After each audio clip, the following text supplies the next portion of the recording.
রাজধানীর পুরানা পল্টনের box culvert road ধরে উঠে গেলে দেখা যায় 16 তলা একটি ভবন, জামান টাওয়ার।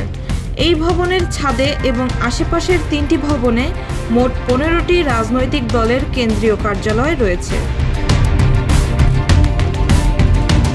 জামান টাওয়ারে রয়েছে ন্যাশনাল লেবার পার্টি, জনতার অধিকার পার্টি, দেশ বাঁচাও মানুষ বাঁচাও আন্দোলন এবং জাগপার মহানগর কার্যালয়। এছাড়া ছাদের অন্য কক্ষে রয়েছে আপ বাংলাদেশ, আমজনতার দল এবং কিছু অনিবন্ধিত দলের অফিস।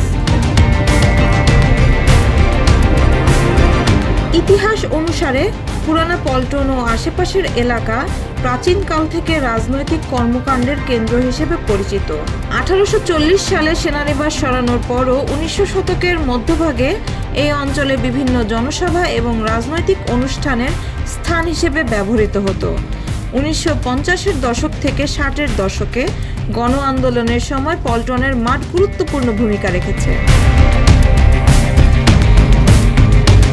রাজনৈতিক বিশ্লেষকরা বলছেন, পল্টনের কেন্দ্রীয় অবস্থান নিরাপদ ও পরিচিত এলাকা হওয়ায় এখানে রাজনৈতিক দলের কার্যালয় স্থাপন করা হয়েছে। বড় দলগুলো তাদের জোট ও কার্যক্রমের জন্য এই এলাকায় থাকে, আর ছোট দলগুলো সুযোগ সুবিধা অনুযায়ী এখানে তাদের অফিস খুঁজে নেয়।